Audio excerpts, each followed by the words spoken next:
explore how digital technology shapes our modern world. Our topic is titled Digital Technology and Social Change.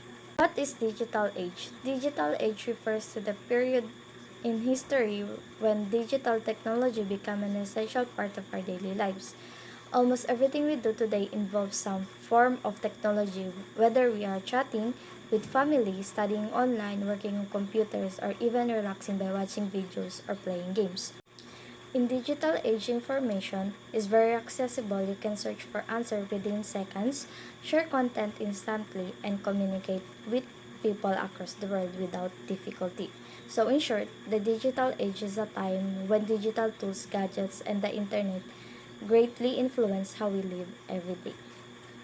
Now let's talk about social change. Social change refers to improve or evolution of society over time. This can include change in how people behave, how families and communities interact, how work is done, and even how cultures adapt.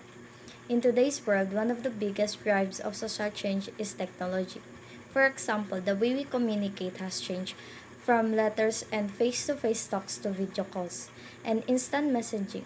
The way we work has also changed, with more jobs becoming digital or online, and even our lifestyle has shifted, with people relying on apps, online services, and digital platforms for daily tasks. So social change happens continuously and technology plays a major role in shaping modern society. Role of ICT in social change. ICT makes communication faster and easier. The core role of ICT, information and communication technology, is a social change is to break down barriers into communication, information, and access to resources, enable faster, more inclusive progress in how society behave, organize, and develop. Um, Also, instant sharing of information, connect communication even when apart, support modern education through online class, digital tools, improve service like banking, government, and heart, sorry, it's healthcare, open new job opportunities and support online business. My example here for the role of ICT here in social changing is like for the Philippine the sorry today the ICT, how transform this during Typhoon Odette, or like way back 2021, social media platforms especially in Facebook, Instagram, or in Twitter, messaging apps or like a Viber or WhatsApp, and crowdsourced tools like Google's Maps based disaster tracker, like way back like more on 1998. The Philippines is the highly prone to natural disaster like typhoons and earthquake. In the past, coordinating relief effort was low information about effects areas, missing people, and resource which took days to research responders. So hindi agad-agad sabi na natin, nakakapagbigay ng information o nakakapagbigay ka ng resources if ever na wala yung ICT or the technology way back mga 90s. And for now, for like for our generation, for the social change, or the role of ICT here in social change. Thank you. So, good evening everyone. My topic is all about strength of the digital age and weaknesses of the digital age. So, sa strengths of the digital age ay may fast and convenient communication, quick access to information and resources, and easy daily tasks through digital service, and more opportunities for learning and work.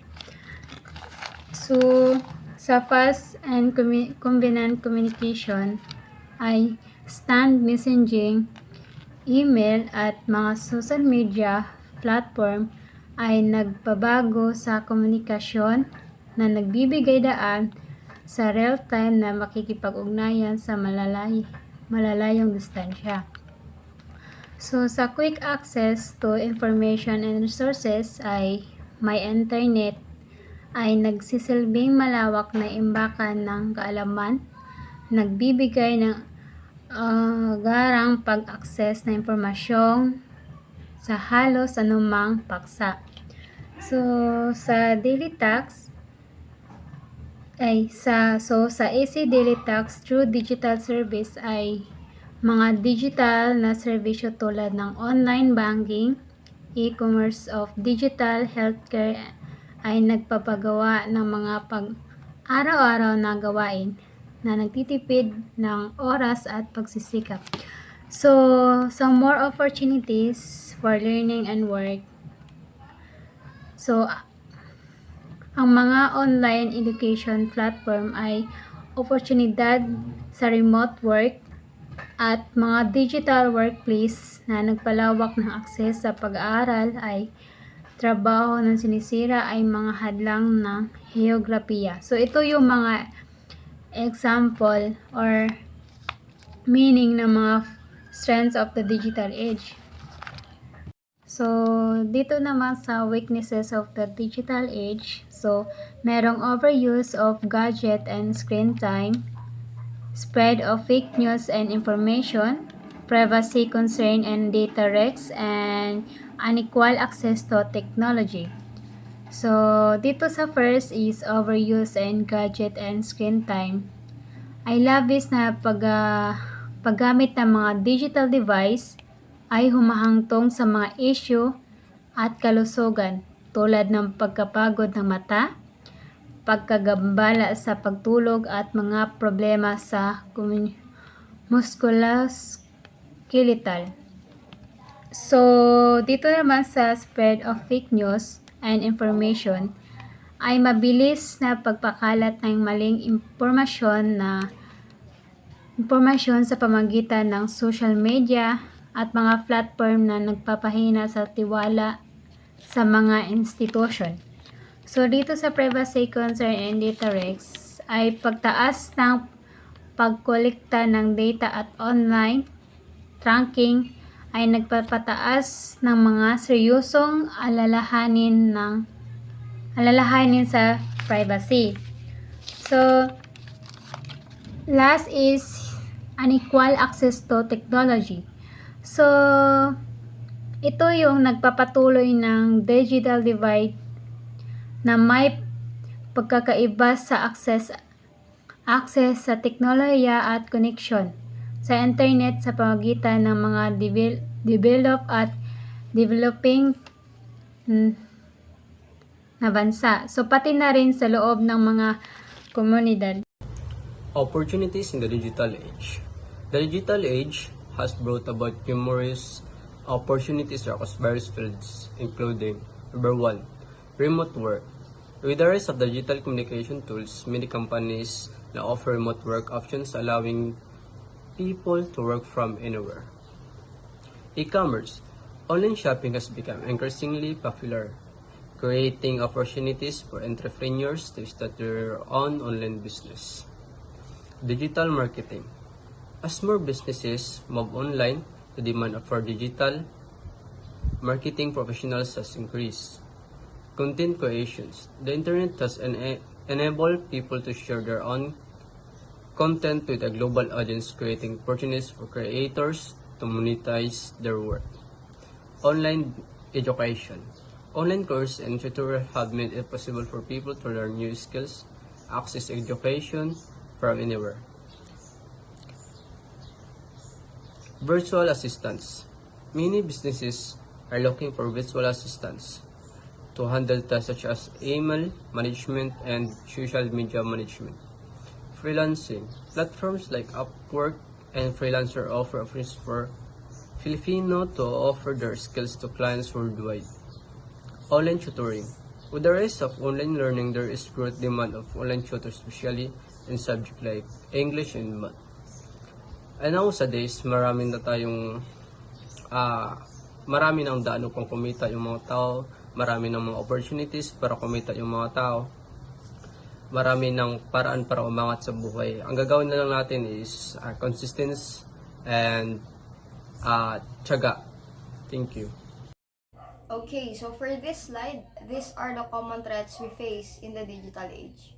First, we have cybercrime. Ito yung pang-hacking at pang-scam. Kasi there are people talaga who use technology para lang manloko ng ibang tao. Kaya we really need to be careful with the links we click and the information we share. Okay, next is cyberbullying. Ito yung mga harsh comments and messages online. Minsan, kahit simple words lang is hindi natin alam kung gaano kalaki yung magiging impact nito sa mental health ng isang tao. Kaya, we really need to think what we post and maging mindful sa ginagawa natin kasi sa simpleng salita, hindi natin alam na nakaka-apekto na pala tayo ng ibang tao. Okay, we also have identity theft or data breaches. Ito yung kapag kinukuha ng ibang tao yung mga personal information natin like passwords and account details without having our permission. Kaya, we also need to be careful pagdating sa mga personal information na binibigay natin online. And lastly, we have misuse of technology. Kasama na dito yung pagkalat ng fake news or wrong information para mangloko at mang-manipulate ng ibang tao. Kaya it's very important for us to fact-check first bago maniwala, magpaniwala at mag-share. So to wrap everything up, digital technology has really changed the way we live and how society moves today. ICT helps us in almost everything we do. Communication, work, school, and even simple daily tasks. Ang daming advantages ng technology, ng digital technology kapag ginagamit natin ito ng tama. Pero kasama na rin dito yung risks and problems na kailangan nating bantayan every time we use it. And in the end, kapag natutunan na natin kung paano gumagana yung technology, hopefully magagamit natin ito in a safe, responsible, and smarter way.